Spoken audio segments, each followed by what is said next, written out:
महाभारत का युद्ध कुरुक्षेत्र में लड़ा गया।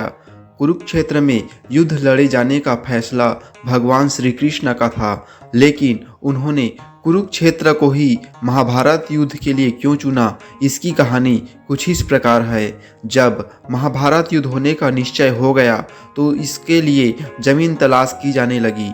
श्री कृष्ण जी बढ़ी हुई असुरता से ग्रसित व्यक्तियों और अधर्म को उस युद्ध के द्वारा नष्ट करना चाहते थे, पर भय यह था कि यह भाई भाइयों का, गुरु शिष्य का, संबंधी कुटुंबियों का युद्ध है।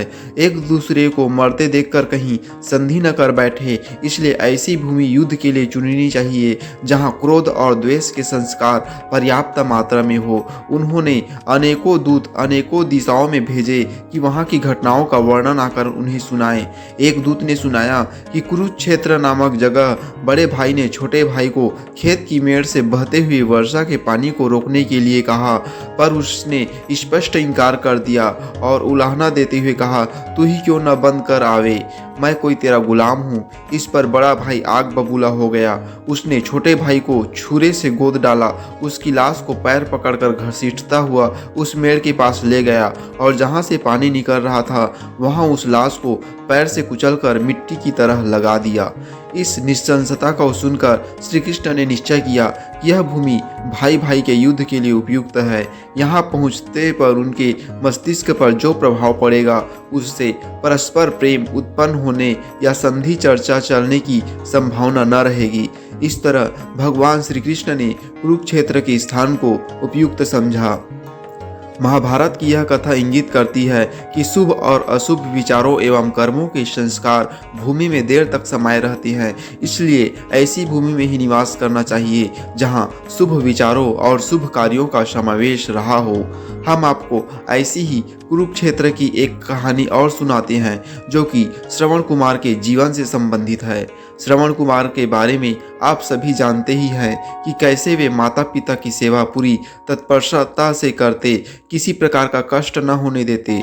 एक बार माता पिता ने तीर्थ यात्रा की इच्छा की। श्रवण कुमार ने कांवर बनाकर दोनों को उसमें बिठाया और उन्हें लेकर तीर्थ यात्रा को चल दिया। बहुत से तीर्थ करा लेने पर एक दिन अचानक उसके मन में यह भाव आया कि पिता को पैदल क्यों न चलाया जाए। उसने कांवर जमीन पर रख दी और उन्हें पैदल चलने को कहा। वे चलने लगे, पर उन्होंने साथ भी यह कहा कि इस भूमि को जितनी जल्दी हो सके पार कर लेना चाहिए। वे तेजी से चलने लगे। जब वह भूमि निकल गई तो श्रवण कुमार को माता पिता की अवज्ञा करने का बड़ा पश्चाताप हुआ और उसने पैरों पर पड़कर क्षमा मांगी तथा फिर कांवर में बिठा लिया। उसके पिता ने कहा, पुत्र, इसमें तुम्हारा दोष नहीं है। उस भूमि पर किसी समय मैं नामक एक असुर रहता था। उसने जन्मते ही अपने ही पिता माता को मार डाला था। उसी के संस्कार उस भूमि में अभी तक बने हुए हैं। इसी से उस क्षेत्र में गुजरते हुए तुम्हें ऐसी बुद्धि उपजी। इस प्रकार जब उस कुरुक्षेत्र की भूमि में दया, प्रेम और मानवता के लिए कोई जगह नहीं है, सोचकर भगवान श्री कृष्ण ने निश्चय किया कि इसी भूमि पर महाभारत युद्ध होगा। दोस्तों, ये कहानी आपको कैसी लगी कमेंट करें। इस वीडियो को लाइक शेयर करें, साथ ही मेरे चैनल को सब्सक्राइब करें। पूरा वीडियो देखने के लिए बहुत बहुत धन्यवाद।